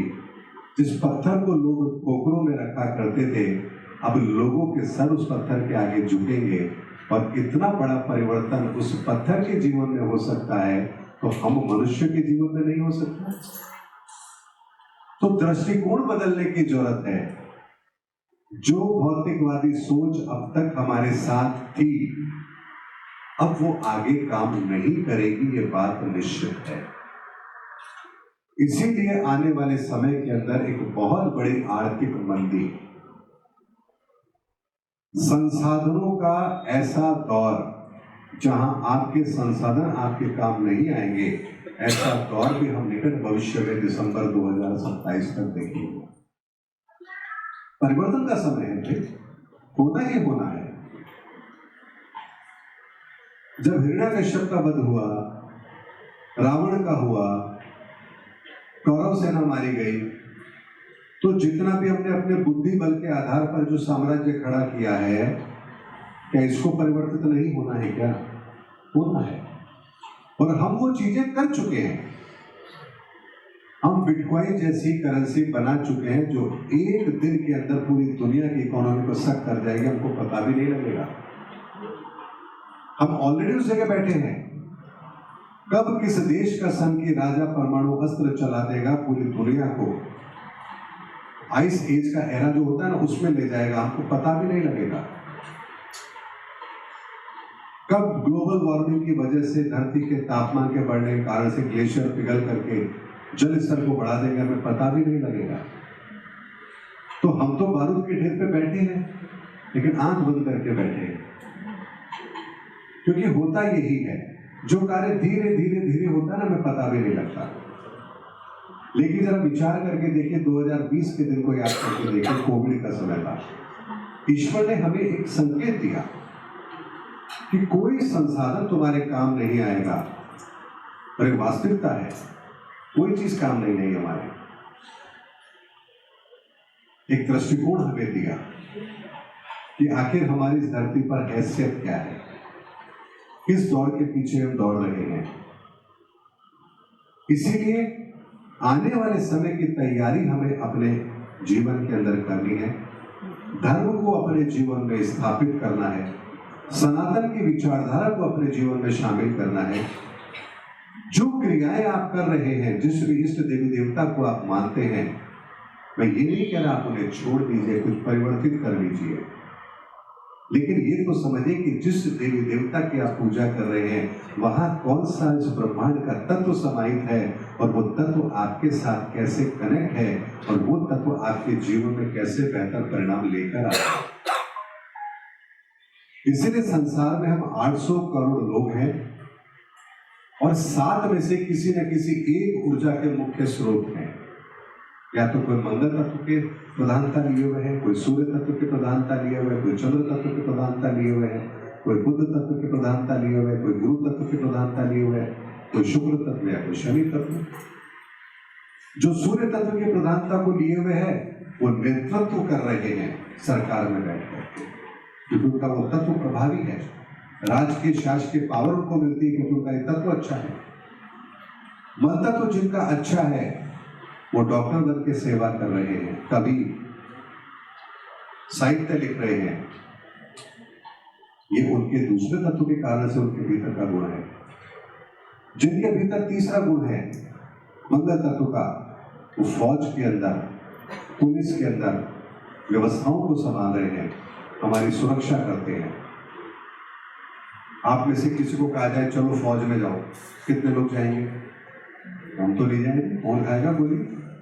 50,000 1 लाख रुपए की नौकरी के लिए जान कौन दांव पे लगाएगा? वो कौन लोग हैं जो बॉर्डर पर अपनी सेवाएं दे रहे हैं, अपने परिवार से दूर चंद रुपयों के लिए सीने पर गोली खाने को तैयार है, क्योंकि इस प्रकृति ने उन्हें उसी तत्व से नवाजा है। वो तत्व उनके भीतर है, इसीलिए वो जज्बा उनके भीतर है। जिनके भीतर चौथा तत्व काम कर रहा है, उसकी प्रधानता है, वो व्यापारी वर्ग बनता है। लोगों के जीवन को कैसे बेहतर बनाना है, अर्थ कैसे चलाना है, व्यवस्थाएं कैसे होंगी, इकोनॉमिक जितनी भी चीजें हैं वो सब चौथे तत्व के कारण से है। पांचवें तत्व की प्रधानता लिए हुए जो लोग हैं इस धरा पर, वो लोग हैं जो धर्म की बात करेंगे, ज्ञान की बात करेंगे, परमार्थ की बात करेंगे, भगवान की सेवा भाव की बात करेंगे। है ना बहुत से लोग जिन्होंने धर्म के लिए अपना जीवन लगा दिया, तो उनके दिमाग में नहीं आती हुई बात, अरे व्यापार करते हैं ना अच्छा खासा, क्यों मैं फालतू में धूप में जाकर लोगों को बताना समझाना। लेकिन उनके भीतर वो तत्व काम कर रहा है, तो उसकी प्रधानता उनके भीतर होगी। छठा तत्व जिनके भीतर काम कर रहा है वो वेल्थ को क्रिएट कर रहे हैं। समाज के अंदर जितने भी संसाधन है उनको व्यवस्थित करने का कार्य कर रहे हैं। धरती से सोना निकालना है, फिल्टर करना है, आप लोगों तक गहने बना करके भेजना है। ये सारे के सारे जो संसाधनों से संबंधित कार्य हैं, जो आपके जीवन को आसान बना रहे हैं, ये उसमें काम आते हैं छठे तत्व के द्वारा। और सातवें तत्व जिनके पास है वो समाज की सेवा, दुनिया की सेवा, न्यायिक व्यवस्था, उसमें अपना योगदान दे रहे हैं। जज की सेवा कर रहे हैं, समाज सेवी बन के कार्य कर रहे हैं, एनजीओ चला रहे हैं, ये वो लोग हैं। इसीलिए हम 7 ऊर्जाओं के अंदर विभक्त हैं। जिस ऊर्जा का मुख्य स्रोत हम हैं, उससे संबंधित क्षमताएं हमारे भीतर हैं। उनका उपयोग करके जब हम अपने जीवन में आगे बढ़ते हैं तो हम इसीलिए उन टारगेट को अचीव कर लेते हैं। तभी तो हम एक एस्ट्रोलॉजर होकर जब कुंडली देखते हैं तो क्या देखते हैं, जी मैं एक IAS बन जाऊंगा क्या? तो देखते हैं कि इसका कौन सा तत्व ऐसा है जो इसके लिए सहायक होगा। और अगर इसने उसी तत्व का दुरुपयोग कर रखा है तो भैया कितनी मेहनत कर लो नहीं बनोगे, क्योंकि जो है ही नहीं आपके पास उसको लोगे क्या? इसीलिए सनातन धर्म हमें ये बताता है कि इस संपूर्ण ब्रह्मांड के अंदर हमारी स्थिति क्या है, हैसियत क्या है, हम कैसे इस ब्रह्मांड से कनेक्टेड हैं, ईश्वरी व्यवस्था हमारे लिए कैसे कार्य करती है। इसीलिए जीवन के अंदर एक बात को ध्यान रखिए, कुछ चीजें होंगी जो आप स्वयं अर्जित कर लेंगे, कुछ चीजें होंगी जो आपको समाज से मिलेगी, लेकिन जो समाज न दे सकता हो, जो आप न अर्जित कर सकते हो, वो कहां से मिलेगी? तो उसके लिए फिर ईश्वरी व्यवस्था है। आपको पीने के लिए पानी चाहिए, कौन से रिश्तेदार मैंने आपके लिए प्रोवाइड कराएंगे? ईश्वरी व्यवस्था है। बरसात का मौसम आएगा, वर्षा होगी, धरती के सभी लोगों के लिए पानी की व्यवस्था होगी, ये ईश्वरी व्यवस्था है। इसीलिए हमारे जीवन के अंदर सनातन के नियमों को इसलिए शामिल किया जाता है ताकि हम अपना भी कल्याण करें, हमारे साथ जो समाज के अंदर, जो दुनिया के अंदर लोग हैं, मानव हैं, उनका भी कल्याण हो, और साथ ही साथ हम इस प्रकृति के अंदर जो ईश्वरीय व्यवस्था है हम उसमें भी अपना सहयोग करें। और इन तीनों कॉम्बिनेशन के साथ जब हम अपना जीवन जीते हैं तब हम कहलाते हैं कि हाँ, हम अपना सनातनी जीवन जी रहे हैं। इसीलिए किसी भी धर्म में अगर आप देखेंगे तो वहाँ दान, सेवा, दया, करुणा, पुरुषार्थ, मानव सेवा, ये सब सम्मिलित की गई। क्यों की गई? ताकि आपके ऊपर किसी भी तरह का कोई ऋण ना रहे। प्रकृति से लिया तो प्रकृति को लौटाना है, समाज से लिया तो समाज को लौटाना है, और अगर खुद ने अर्जित किया है तो खुद के साथ भी तो न्याय करना है। तो शरीर जो आपको ताकत दे रहा है, क्या आपको जब ये पता लगेगा कि मेरे भीतर भी इतना बड़ा मैकेनिज्म काम कर रहा है, तो कल से क्या इसके भीतर कुछ गलत जाएगा क्या? पता है गुटखा खाने से कैंसर होता है, लेकिन फिर भी खा रहे हैं। क्यों? क्योंकि पता ही नहीं है कि ये शरीर जो आपको क्या दे रहा है, इसके पीछे का पूरा मैकेनिज्म क्या काम कर रहा है, और आप इसको कैसे डैमेज पहुंचा रहे हैं। इसका सीधा सीधा नुकसान आपको होगा।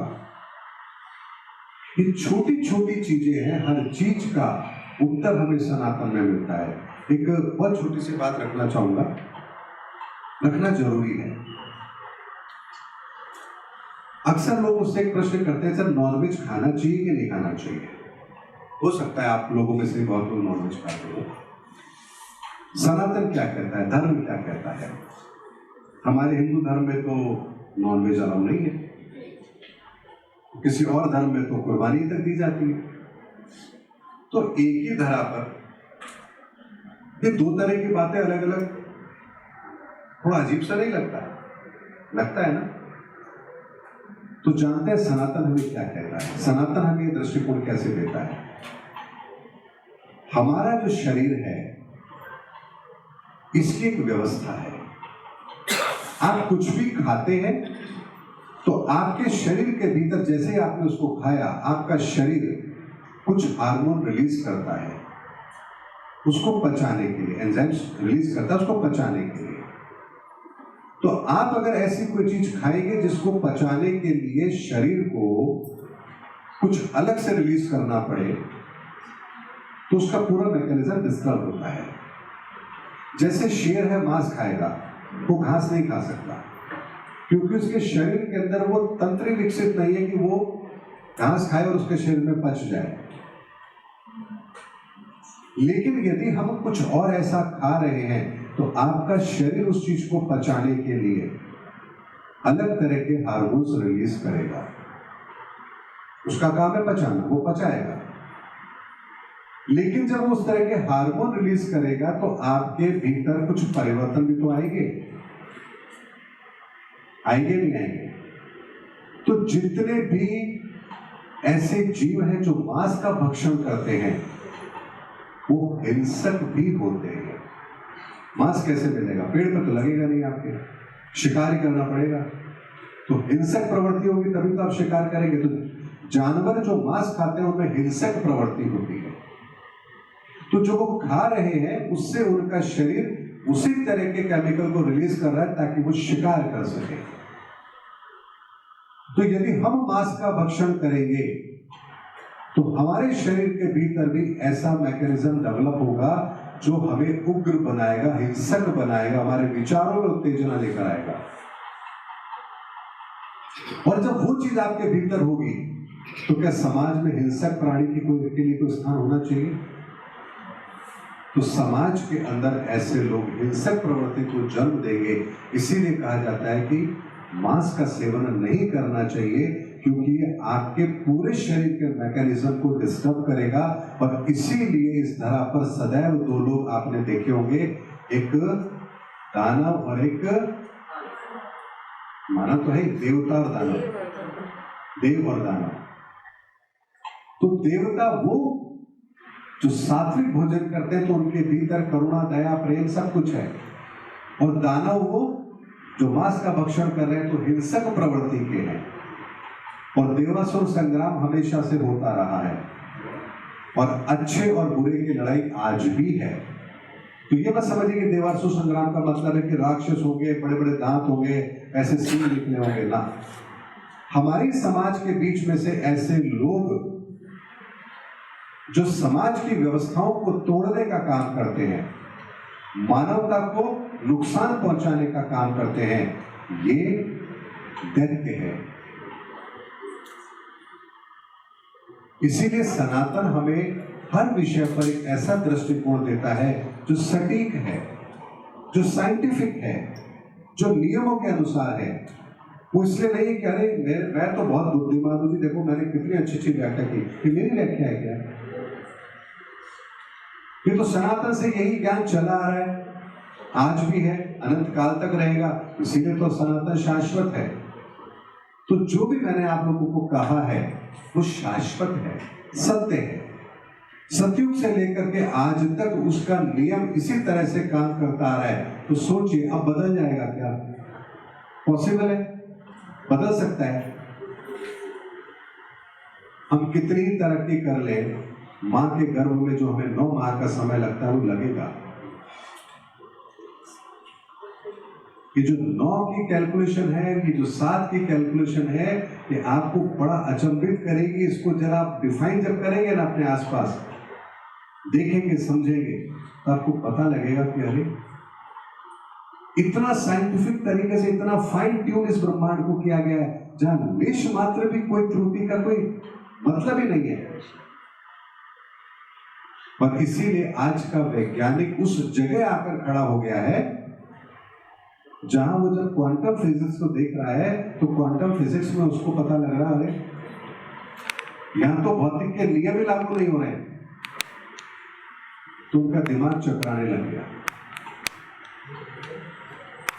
आइंस्टीन ने तो उसको भूतिया थ्योरी कह के रख दिया था, ये भूतिया थ्योरी है, या तो प्रिंसिपल ही काम नहीं कर रहा कोई। लेकिन हम उस दरवाजे तक तो पहुंच चुके हैं जहां हम विज्ञान के आधार पर भी उस दिव्य ऊर्जा को समझ चुके हैं, जान चुके हैं, जहां वास्तव में भौतिक का कोई नियम काम नहीं करता है। और इसीलिए इस अवस्था में पहुंच करके जो व्यक्ति समझ जाता है, इस ब्रह्मांड की इस अवस्था को जान लेता है, उसी बात को हमारे धार्मिक शास्त्र ग्रंथों में अलग अलग जगहों पर अलग अलग भाषा में लिखा गया। हमारे सिख धर्म में क्या लिखा गया? एक ओंकार सतनाम करता पुरख निर्भव निर्वैर अकाल मूरत अजूनी सैबन बुद्ध प्रसाद। इस्लाम में क्या कहा गया? या अल्लाह इल्लल्लाह मोहम्मद रसूलुल्लाह। ईसाई धर्म में कहा गया body is the temple of living god, to enter in this temple we need a perfect master. हमारे हिंदू धर्म में भी परमात्मा एक है, वो ज्योति स्वरूप है। अखंड मंडलाकारम व्याप्तम येन चराचरम तत्व पदम दर्शितम येन तस्मै श्री गुरुवे नमः। आप बताइए चारों में से कौन सी बात है? यानी चारों जगहों पर एक ही बात कही जा रही कि कोई एक है ऐसा जो सुप्रीम है, जो यूनिक है, जिसे किसी ने नहीं बनाया, वो स्वयं भू है। और जो खुद से बना है वो खुदा है, जो स्वयं से बना है वो स्वयंभू है। फर्क कहां है? लेकिन इस चीज को समझने के लिए आपको उस अवस्था में तो जाना पड़ेगा ना। मैं आपको यहाँ बैठे बैठे बात करूं, हाँ जी बाहर सूर्य उदय हो रहा है, देखिए इतना प्रकाश है, इतना ये है वो है, ठीक है मेरी बात मान लोगे, लेकिन जाना तो नहीं, देखा तो नहीं, पहचाना तो नहीं। लेकिन यदि बाहर चले जाओगे, देख लोगे, तो क्या कुछ और जानना शेष रहेगा क्या? कुछ सूर्य क्या है, प्रकाश क्या है, रोशनी क्या है, गर्मी क्या है, दिन क्या है, रात क्या है, कुछ समझाने की जरूरत पड़ेगी आपको? बताइए। इसी तरह से सनातन को यदि आपने जान लिया, समझ लिया, तो भक्ति क्या है, मुक्ति क्या है, ज्ञान क्या है, वैराग्य क्या है, ऋषि कौन होते हैं, मुनि कौन होते हैं, तपस्वी कौन होते हैं, धर्म क्या है, संस्कृति क्या है, हर चीज आपको समझ आ जाएगी। क्योंकि इन 7 ऊर्जाओं से बाहर जब कुछ है ही नहीं तो समझोगे क्या? और इसको समझ लिया तो सब कुछ समझ लिया। इसीलिए कहा गया कि सूर्य के रथ में, उनके रथ में 7 घोड़े हैं। अगेन 7 की बात की गई है। सप्ताह के अंदर 7 दिन, रेनबो में 7 कलर, संगीत के 7 सुर, हर जगह 7 7 7। क्यों भाई? मोहम्मद साहब को 7वें आसमान से कुरान नाजिल हुई, फिर 7, आपके भीतर 7 ऊर्जा चक्र, फिर 7, हर जगह 7। यहां तक कि किसी पदार्थ से, किसी चीज से आप जब कोई चीज एक्सट्रैक्ट करेंगे तो 7 से ज्यादा कर ही नहीं सकते आप। क्रूड ऑयल है, आप उसमें से कोई चीज निकालना शुरू करिए, 7 से ज्यादा प्रोडक्ट बनेंगे नहीं। दूध से 7 से ज्यादा प्रोडक्ट बनेंगे नहीं। सिंगल प्रोडक्ट की बात कर रहा हूं। दूध से दही जमा लेंगे आप, या मक्खन घी निकाल लेंगे, पनीर बना लेंगे, मावा बना लेंगे, लेकिन किसी भी चीज से 7 से ज्यादा चीजें आप नहीं निकाल सकते, क्योंकि ये ब्रह्मांड का नियम है। जब 8वीं ऊर्जा होती नहीं है तो लाओगे कहां से समाहित करने के लिए? इसीलिए हमारे आसपास सनातन का ज्ञान, सनातन का विज्ञान, सनातन के एविडेंस हर जगह मौजूद है। हमें सिर्फ वो दृष्टिकोण चाहिए जिससे हम ये जान सके, पहचान सके कि चीज हमारे लिए कैसे काम करती है। और इस चीज को हमारे ऋषि मुनि जानते थे, इसीलिए हम जहां जिस अवस्था में हैं उस अवस्था से ही हमें उस चीज से जोड़ने का वो प्रयास करते थे। अब किसी का मान लीजिए बुद्ध तत्व है, वो ठीक नहीं है, अब वो क्या करे? तो हमारे ऋषि मुनियों ने क्या कहा? प्रकृति के साथ उसको जोड़ दिया, पेड़ पौधों के साथ उसको जोड़ दिया, पीपल की पूजा, आंवले की पूजा, तत्व को ठीक करने का उपाय बता दिया। सूर्य को जल देना, सूर्य के सामने खड़े होंगे, पहली ऊर्जा आपके पास आ रही है। यानी प्रकृति के अंदर जितनी भी चीजें हैं, उस हर चीज के अंदर प्रकृति का कोई ना कोई तत्व विद्यमान है। और जब आप उस चीज की कमी महसूस करें, प्रकृति के नेचुरल सोर्स से ही आप उसको ले लेंगे, आपकी तत्व की पूर्ति हो जाएगी और हमारे जीवन के अंदर जिस चीज की कमी है वो ठीक हो जाएगी। इसीलिए सनातन को समझना बहुत जरूरी है। अब वो समय नहीं रहा जहां हम सोचे कि चलो एक चीज पकड़ लेंगे, काम हो जाएगा। ऐसा नहीं होगा। अब तक हो रहा था, नो डाउट हो रहा था, लेकिन अब समय बदल गया है। कर्मयुग की स्थापना का समय आरंभ हो चुका है, कलयुग समाप्त हो चुका है। 30 मार्च 2025 को ब्रह्मांड ने वो संकेत दे दिया है। 30 मार्च 2025 को शाम को 6 बजकर कुछ मिनट पर ऊर्जाओं के लेवल पर 4th डायमेंशन क्लोज कर दिया गया है, 5th डायमेंशन ओपन हो चुका है। अब इस धरा पर 4th डायमेंशन की एनर्जी को धीरे धीरे खत्म होना है, शुद्ध होना है, परिवर्तित होना है और 5th डायमेंशन की ऊर्जा को अपना कार्य करना है। ये प्रक्रिया 30 मार्च 2025 से चलना आरंभ हो चुकी है और 2027 दिसंबर आते आते इसके प्रत्यक्ष प्रमाण हमारे सामने होंगे। ये बात अकाट्य सत्य है।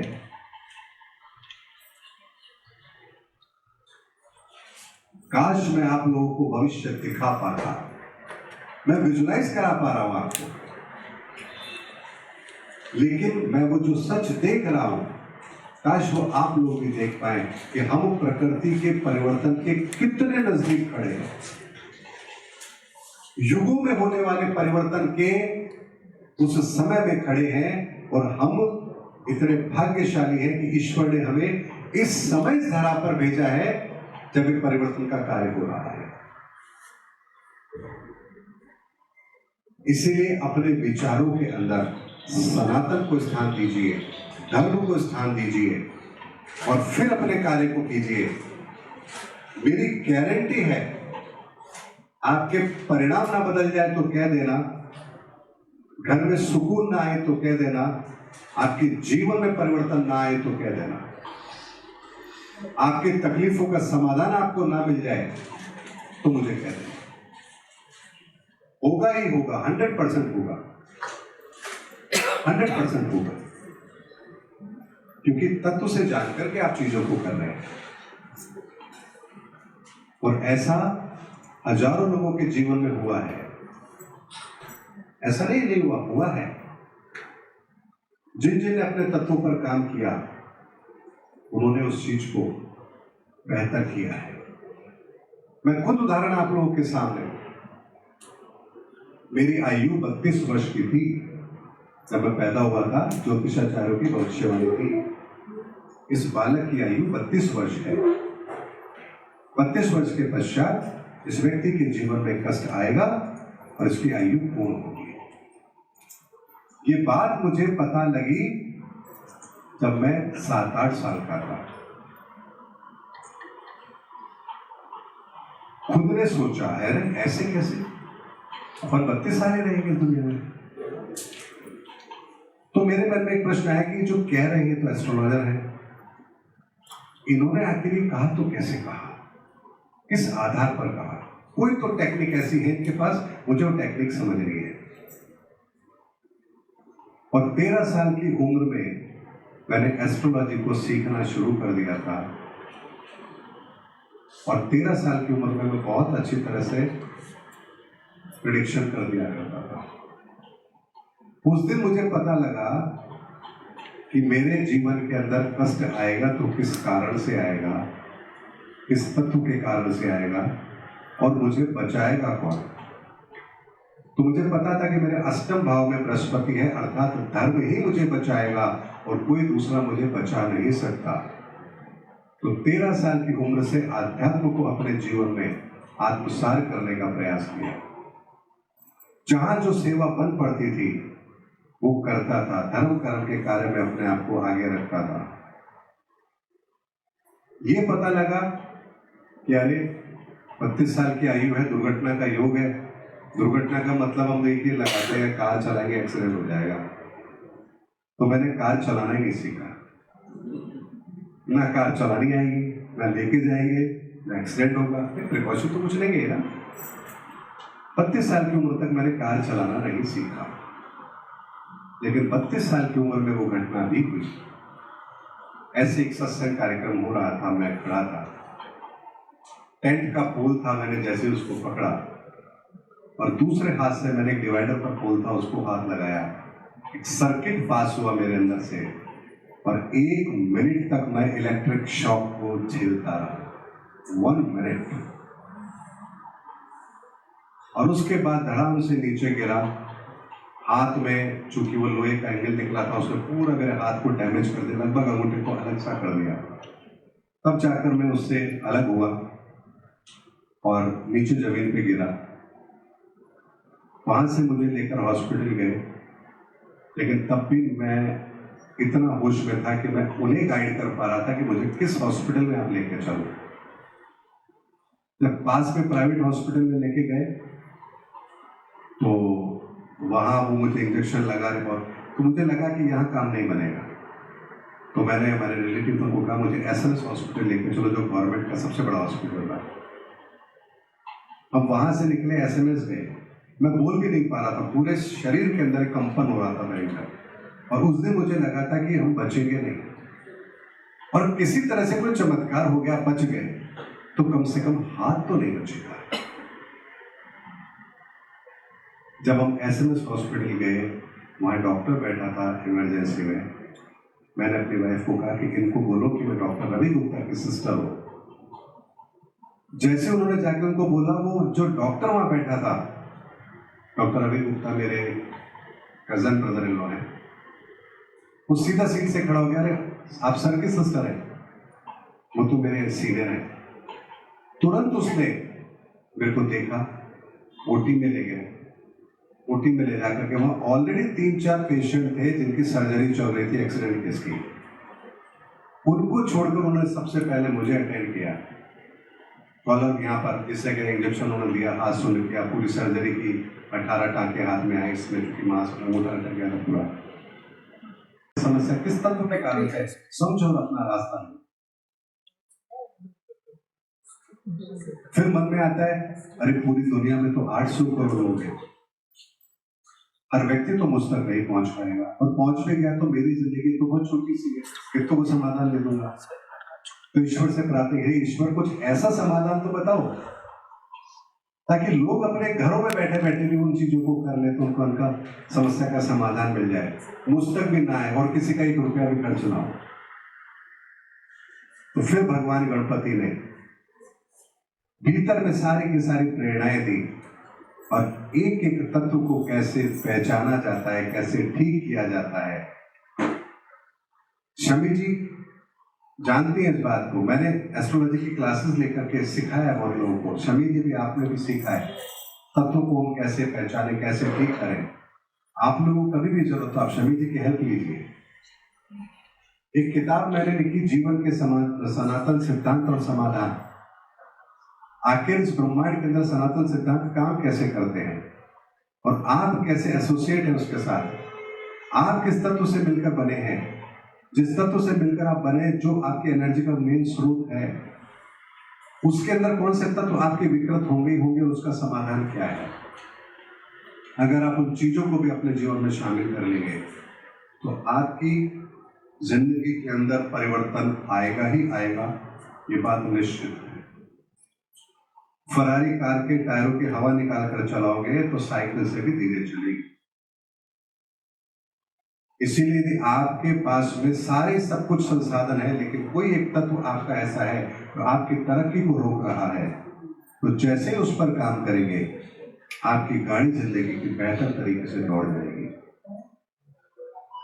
इसीलिए सनातन हमें आधुनिकता के साथ सत्य की ओर ले जाने का कार्य करता है, हमें रूढ़िवादी नहीं बना रहा, हमें कोई अपने जीवन में परिवर्तन ऐसे करने के लिए नहीं कह रहा कि कल से ये मत करना, कल से वो मत करना। उम्मीद करता हूं आप लोगों को मेरी बात समझ आई होगी। बात बहुत गहरी है। राम नाम की ध्वनि अपन चलाएं तो बड़ा मजा आता है, लोग झूम भी लेंगे, लेकिन चंद पल के लिए उसका असर होता है, बाद में हम वापस उसी दुनिया में जाते हैं, वापस से वही परेशानियां हमें घेर लेती हैं, स्थायी समाधान नहीं मिलता। लेकिन सनातन हमें स्थायी समाधान देता है। सनातन का समाधान मिल गया तो जीवन में और कोई समाधान की आपको आवश्यकता नहीं है।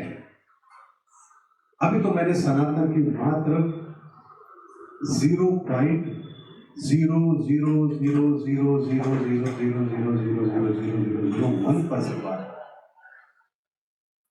केवल इतने से बात रखी मैंने सनातन की। सोचे संपूर्ण सनातन को कितना बड़ा है।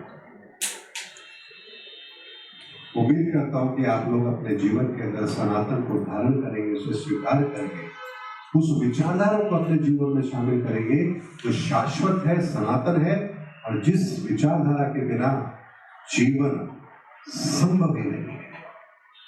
आप सबका बहुत बहुत धन्यवाद। जय सनातन धर्म।